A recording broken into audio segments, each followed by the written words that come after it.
Judas, c'est le fils de Léa. Alléluia. Et c'est l'un des fils qu'elle a eu parce que Jacob ne l'aimait pas. Amen. Je suis sûr que ton mari t'aime. Amen. C'est pour ça ce qui se passe. Amen. Mais cette femme a eu cette enfant, elle dit, cette fois-ci, Dieu m'a donné, je vais louer Dieu. Alors ce que vous pouvez comprendre, c'est que Judas est l'arrière-grand-père de Jésus. Bien sûr. Puisque Jésus est issu de David. Or, Judas est issu de David. Donc l'église, en réalité, est issue d'une tribu d'adorateurs de loueurs. Est-ce que vous pouvez la prophétie? Oui. Nous qui sommes issus de Christ, nous sommes de la tribu de ceux qui louent Dieu. Et pourtant, Judas, il a pris sa belle-fille. Bon, il n'a pas fait exprès. Parce que tous les enfants qui ont marié cette fille-là, ils sont morts.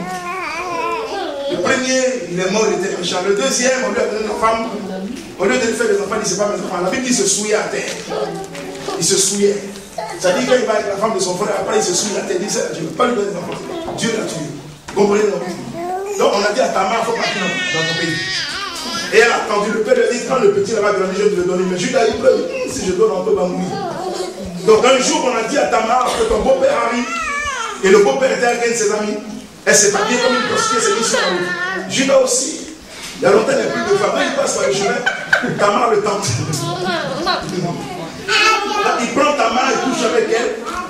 Il dit, je vais te donner une récompense. Il dit, non, il faut me donner ton set depuis ton accord. Elle a pris ça. Quand Tamar a pris l'animal pour envoyer ça plus tard au travail de son ami, il a pu trouver la femme. Et plus tard, Judas attend que sa belle-fille est enceinte. Il dit, il faut me l'amener, on va la tuer. Avant qu'on le tue, la femme avec le gros ventre, elle attendait. Avant de le tuer, regardez cette canne et puis cette porte à qui ça appartient. Et on s'est rendu compte publiquement que c'était à Judas. À Judas. Comment tu as fait? Il dit, c'est pas de sa faute. Elle n'a pas tort, c'est bon. Amen. Est-ce que vous me suivez? Mais elle est toujours le Père de notre Seigneur Jésus.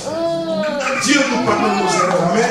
Voilà pourquoi on ne va pas laisser dans notre passé pour le prendre comme un fardeau sur notre tête et le transporter tout le temps. Ton passé est mort.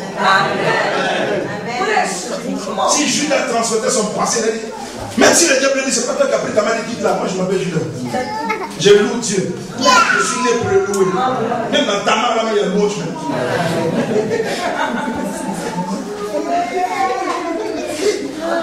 Dieu donne des occasions pour que nous le louons.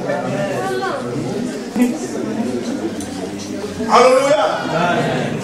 Il ne faut pas que ton passé t'empêche d'avancer. Parce que vous voyez bien qu'il a commis cet acte, Dieu l'a pas enlevé du registre. En ce qui concerne le lien naturel par lequel Christ est venu. Parce que le dessein de Dieu, l'appel de Dieu et ses dons sont sans repentance. Quand Dieu t'a pris, tu as certes péché contre Dieu. Il ne faut plus retourner dans la boucle. Mais continue ton chemin. Parce qu'en fait, 7 fois le juste est tombé, 7 fois il s'est relevé, et 7 fois il est parti avec son Dieu. Je dois louer Dieu. Je ne veux pas laisser les gens m'accuser par rapport à mes erreurs d'autrefois. Dis à quelqu'un, ne m'accuse pas. Je louerai mon Dieu. Ce qui s'est passé il y a 5-6 ans n'a rien à voir avec 2009. C'est un nouveau jour. C'est une nouvelle saison. Ce sont des nouvelles heures. En 18 ans, on paye la neige. 7 ans, on l'a eu. Est-ce que le temps se ressemble? S'il ne se ressemble pas, les gens vont me laisser avec leur sang.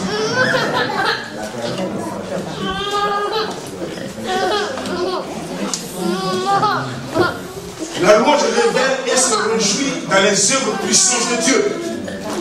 Et ce matin, je me réjouis parce que j'ai vu Dieu calculer mes adversaires vers 6 h du matin.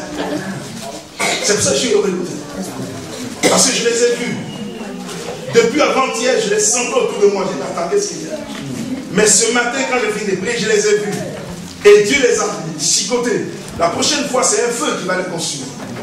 Et quand tu sors d'une telle adversité et que tu te rends compte que le Dieu dont tu parles, il est encore vivant pour t'arracher entre les mains de ceux qui te haïssent, frère, tu ne peux pas venir à l'église pour dire non, il est mauvais. Tu vas te rejeter. Parce que les ennemis sont beaucoup plus dans le physique que dans le spirituel que dans le physique. Oui, ceux qui ont pris ton nom, qui l'ont mis dans un conclave et qui ont commencé à tirer au sol, ils sont nombreux. Ceux qui te gâtent en ce moment, ils sont nombreux. Ceux qui envoient leur langue, les flèches, pour dépouiller ta vie, ils sont nombreux. Mais à ce niveau-là, il va falloir que mon Dieu rentre en ligne de compte. Et quand tu le vois rentrer en ligne de compte, tu ne peux que tomber en extase devant lui. Et dire, Seigneur, il est impossible qu'un homme rentre dans cette affaire. Parce que nombreux ne savent ce qui se passe. Mais tu as tout vu et tu es intervenu. Seigneur, je t'aime. Seigneur, je t'aime beaucoup. Parce que ce qui est tombé sur moi qui me paralysait ce matin, si ce n'est pas la force de Dieu, qui peut m'enlever là? J'étais seul en bas. Toute ma famille dormait. Quand on voit il y a des situations dans lesquelles tu es, aucune personne ne peut te défendre. Quand le gars il tombe sur toi et puis met un fardeau sur toi, il va t'étrangler. Et ta voix ne peut plus sortir. Tu ne vas pas crier le nom d'une personne. Quand tu dis Jésus, il arrive. Et quand ça prend cette tournure, tu ne peux pas te dire que Dieu n'est pas vrai. Tu ne peux pas venir pour être fâché.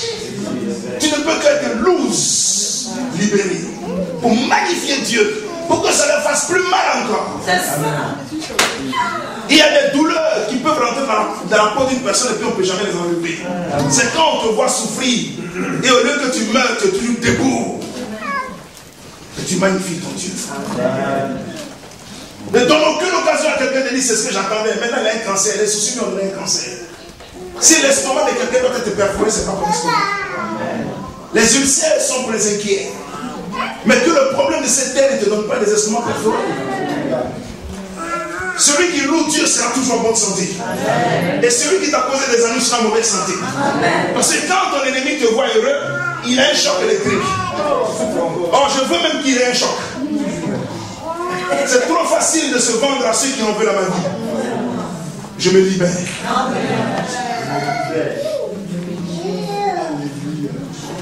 Est-ce que vous me comprenez?